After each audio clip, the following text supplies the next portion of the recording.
Welcome back, everybody, to Iconic Rod and Custom.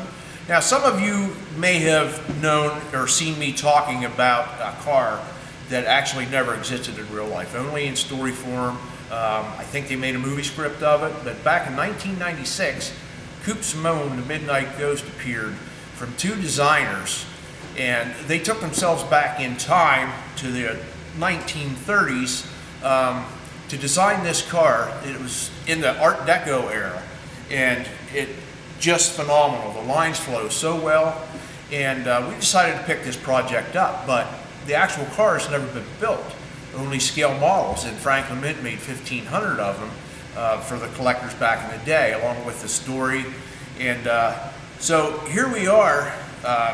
We want to build this car, but we have nothing to go off of other than the storyline and a few measurements known from the Model J Duesenberg that they used as the chassis. So I have Rodney Lynch here today, and he's going to scan the model car from the Franklin Mint so we can get our measurements. We're going to create a buck, actually a wire form, from all the designs that we print off after he's done slicing all the digital information. And we're going to start building this in 2023. I don't know exactly when, what month. We have another project we're trying to finish up first, but it's a go. We're going to finally bring Coupe Simone to life. So Rodney, tell us what you're doing. Yeah, we're gonna, as you said, we're gonna take this scan, just show you here, dive right in and see if it starts scanning.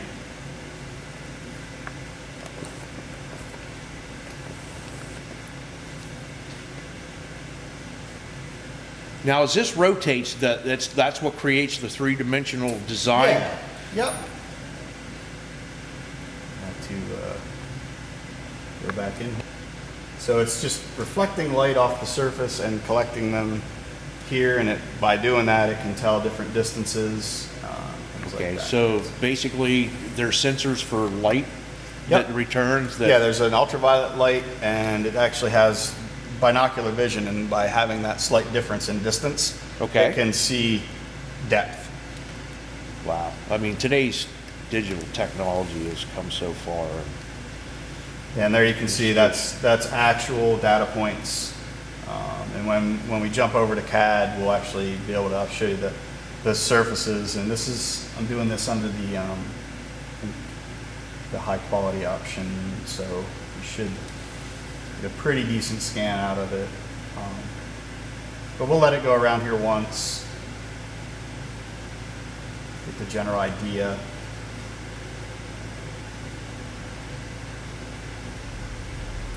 So once you have all that information, you can modify that to whatever size we need, dimension-wise. Yeah, and I have some previous data. I can jump over to CAD. Actually, it has already been pulled into CAD, and just to show the folks how this works. It's actually making like these tiny little polygons.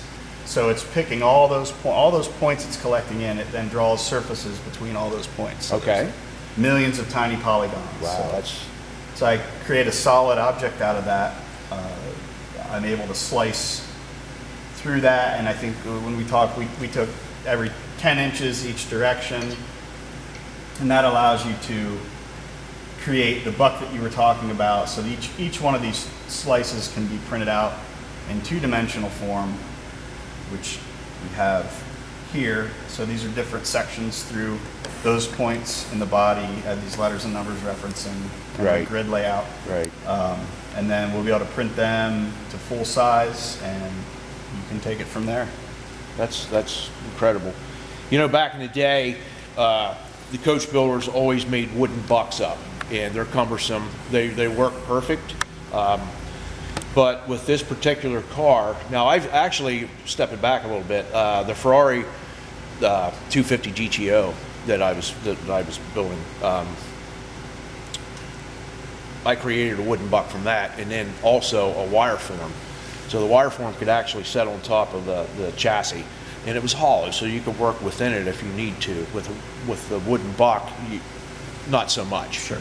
So as large as this car is, it's going to be built out of aluminum, the body is, and we're just going to use a wire form for that as well, for the Okay. you know, for the form. So we'll take these patterns that you create by slicing, and we'll have them printed off with somebody who has a large plotter, and we'll form each section to that pattern, you know, and then weld the wire form together. So Okay. Great. Definitely an exciting project. it is for sure. So the original wheelbase on this was said to have been, in the story, it was said to have been based off a Duesenberg Model J, the longer wheelbase, which was 153.5 inches. Very long. Yeah. Also very wide. It doesn't look so wide sitting here, but the length, you know, overtakes the width of it. But the art form, the art deco of this is just phenomenal. It's so sleek, and it's like nothing else back in the 30s. So, you know, it's... Yeah, I think one of the coolest things I noticed about it was how they enclosed that. If folks want to see the underside of the car there, you know, how the front wheels were enclosed and could. Absolutely, yeah. It's pretty. Now, the actual width of this, it's a little wider in the front than it is in the back, by 3 or 4 inches, if I remember correctly. And that was for the turning radius of the wheels. So. There you can see it. I pulled this up as top. Yes, yeah. You can actually So. see the difference in width there.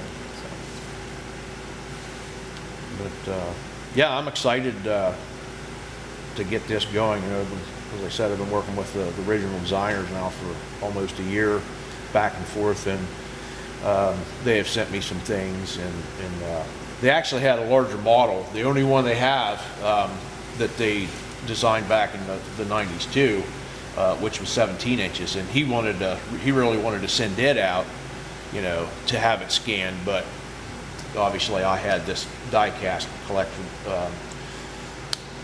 You know, it worked well.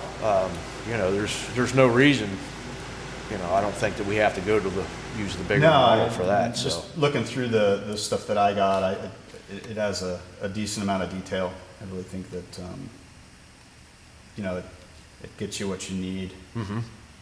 And this was based off of, if you know, correct me if I'm wrong, but the Franklin Mint did this based off of that model, right? That 17-inch long model. Yes. They actually, Raffi and Roger actually, I think, designed other things for the Franklin Mint. I don't know if they worked directly for them or, you know, were hired by them for things or not, but they do a lot of other design, not just automotive, but this was actually based off the Phantom Corsair. Is a slightly, well, it's similar, I guess, in design, but this has so much more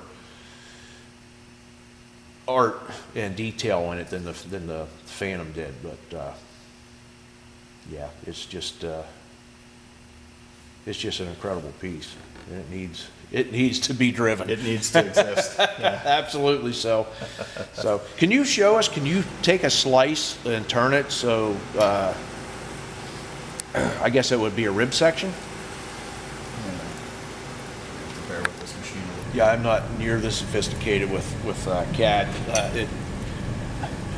I'll do some things for 3D printing once in a while, or design something that needs cut out on the plasma CNC or whatever. But yeah, that's far beyond my abilities right now. So. Well, I can pull out one that I cut.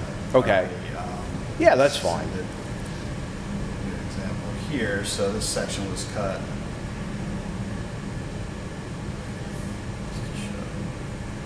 So There it is. See how it grabbed that. Yeah. So that would be one of the rib patterns that we have to replicate using heavy. We'll use 1/4-inch steel rod. So we'll outline that along that after it's printed out in full size, and that'll be one of our cross sections or ribs.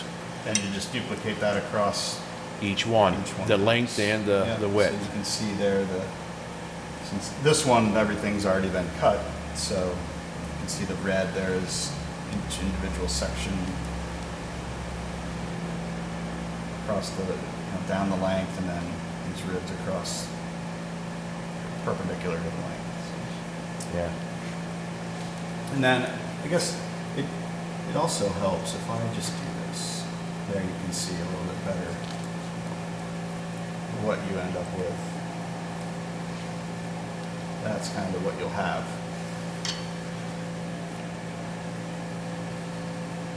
That's a good representation of Yeah, that's, where we're headed. that looks really detailed to me. So, and that'll be, you can just print that one out so we know which piece is what as we That'll be put your it all guide, together. and these, Yep. each one of these sheets is, references that. So there's A, B, C, D, E all the way across. Mm-hmm. Wow. Yeah. So That's incredible.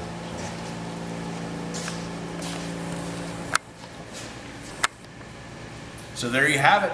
It's as simple as that. Well, not really, but he makes it look simple, way beyond my abilities. So we have a starting point. We're actually going to scale this car down 10% overall since it is so large.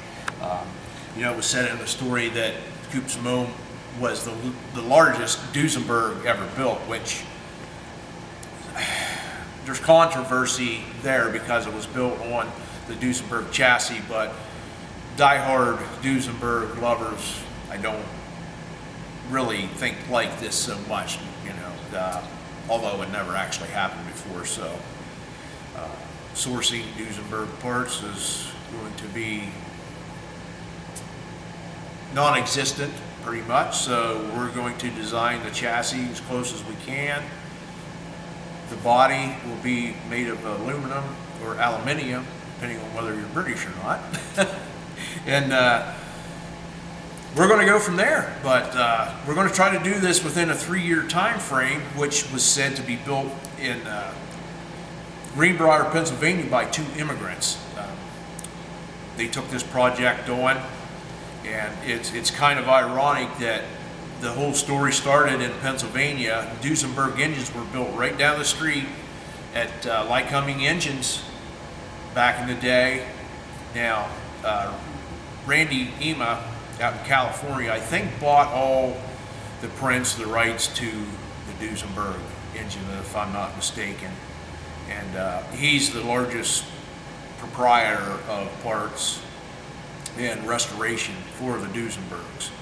But this car is so eye-catching, and the story behind it is so believable that I feel privileged that we're actually going to do it in Pennsylvania, right back where it all started within that story. So